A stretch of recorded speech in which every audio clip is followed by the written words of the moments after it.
Iran के खिलाफ जंग में अमेरिका और इजराइल साथ हैं और इस जंग का खामियाजा पूरी दुनिया भुगत रही है। तेल और गैस का बड़ा संकट है। अभ्युदय नीति को लेकर जिस तरह से ट्रंप और नेतन्याहू में विरोधाभास दिख रहा है, उससे यह सवाल भी उठ रहा है कि क्या ट्रंप इजराइल के ट्रैप में फंस गए। यह रिपोर्ट गौर से देखिएगा।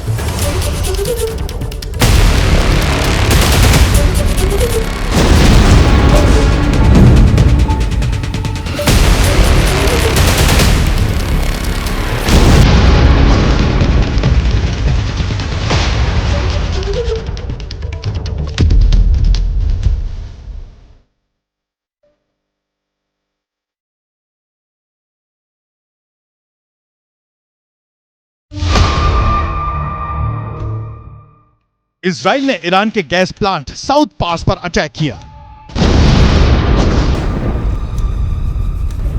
जिसके बाद तो ट्रंप और नेतन्याहू के बीच चल रही खींचतान खुलकर सामने आ गई, क्योंकि इजराइल कह रहा है कि उसने अमेरिका के साथ मिलकर ईरान के गैस प्लांट पर अटैक किया, जबकि अमेरिका कह रहा है कि ईरान के गैस प्लांट पर अटैक में उसका कोई लेना देना नहीं है। अब इजराइल झूठ बोल रहा है या अमेरिका, ये तो पता नहीं, लेकिन जिस तरह से इजराइल के अटैक से ट्रंप पल्ला झाड़ रहे हैं, उससे बहुत कुछ पता चल रहा है। ट्रंप ने कहा है कि इजराइल ने साउथ पास पर हमला गुस्से में किया था, अमेरिका को इसकी कोई जानकारी नहीं थी। अब इजराइल ईरान के गैस फील्ड पर दोबारा हमला नहीं करेगा, यानी जो ट्रंप खुलेआम ईरान को खत्म कर देने की धमकी देते फिरते हैं, वो ईरान पर एक अटैक से बैकफुट पर चले गए हैं। असल वजह ईरान की गैस फील्ड पर इजराइल का अटैक नहीं है, बल्कि कतर के सबसे बड़े गैस प्लांट पर ईरान का अटैक है।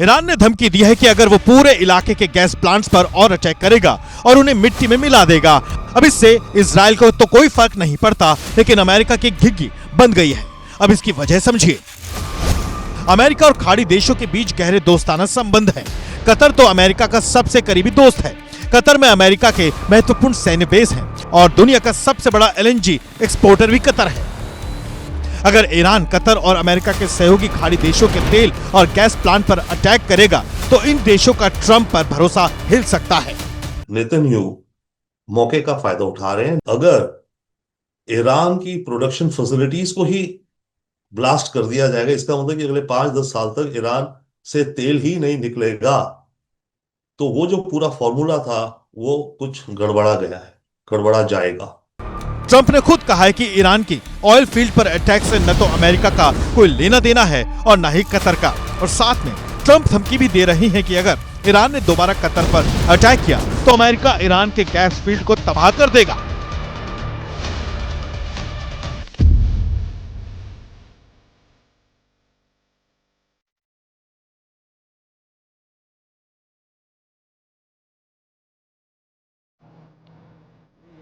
क्या वाकई ट्रैप में है ट्रंप? ये देखिए सबसे बड़ा सवाल।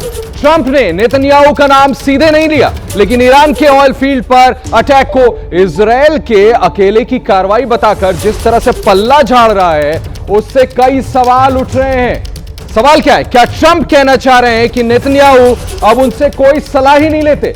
अब उनसे नेतन्याहू कोई सलाह नहीं ले रहे? यही विरोधाभास जो है, ये हम आपको लगातार बता रहे हैं। जो सबसे बड़े सवाल उठ रहे हैं, ईरान पर अटैक से पहले नेतन्याहू ने वाकई भरोसे में नहीं लिया था क्या? क्या आप इस बात पर भरोसा करेंगे जो ट्रंप बोल रहे हैं? क्या वाकई ट्रंप को ऑयल फील्ड पर हमले की जानकारी नहीं थी?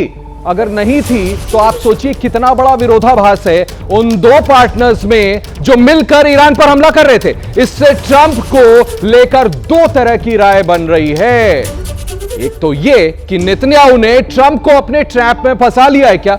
शतरंज देखिए, आगे बताऊंगा आपको। ये देखिए, ये जो हम तस्वीरें दिखा रहे हैं ना, कैसे मुस्कुरा रहे हैं नेतन्याहू। ट्रंप को देखिए, समझ ही नहीं आ रहा भाई कहां चेस खेल रहा हूं मैं, वहां देखिए मुश्तबा खमेनी मुस्कुरा रहे हैं, आए थे हम पर हमला करने, अब खुद फंसे हो ट्रैप में। दूसरी कि ये ट्रंप खुद अपने ट्रैप में फंस गए हैं। अब आप गौर से इस रिपोर्ट को देखिए और समझिए कि हम ऐसा क्यों कह रहे हैं। ट्रंप कह रहे हैं कि उन्हें तो ईरान के ऑयल फील्ड पर इजराइल की स्ट्राइक का पता ही नहीं था, लेकिन ट्रंप को बिना बताए इजराइल ईरान की ऑयल फील्ड को फोड़ दे।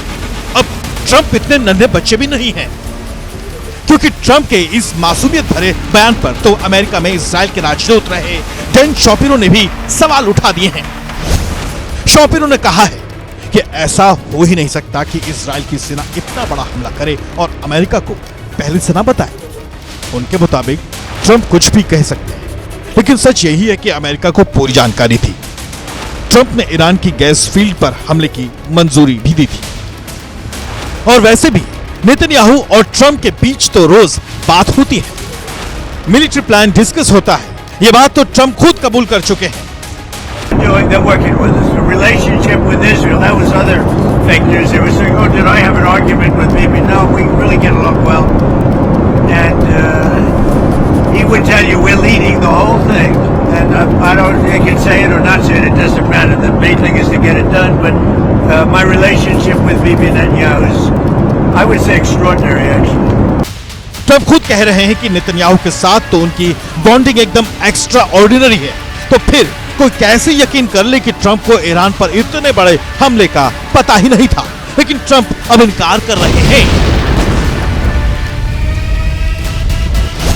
वॉल स्ट्रीट जर्नल की रिपोर्ट में इसका खुलासा हुआ है, जिसमें दावा किया गया है कि ईरान के ऑयल फील्ड पर अटैक ट्रंप और नेतन्याहू के बीच फुल कोऑर्डिनेशन में हुआ है। इस हमले का मकसद आईआरजीसी की आर्थिक पाइपलाइन को काटना था।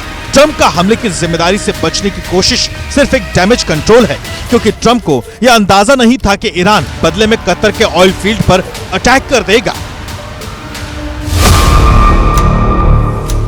यानी अब ट्रंप को समझ आ रहा है कि इस हमले की वजह से हालात बिगड़ गए हैं और ईरान को ट्रैप में फंसाने के चक्कर में ट्रंप खुद ट्रैप में फंस गए हैं। इसलिए अब ट्रंप एक तरफ तो वादा कर रहे हैं कि ईरान के ऑयल फील्ड साउथ पार्स पर और हमले नहीं होंगे, क्योंकि वो लड़ाई नहीं चाहते, और दूसरी तरफ धमकी भी दे रहे हैं कि अगर ईरान ने कतर पर अटैक किया तो अमेरिका अकेले ही ईरान की गैस फील्ड को पूरी तरह तबाह कर देंगे।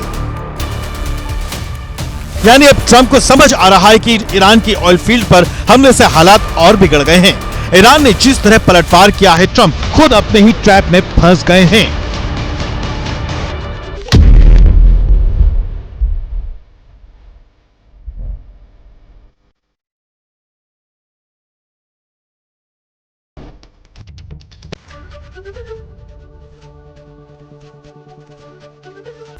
एबीपी गंगा, खबर आपकी, जुबान आपकी।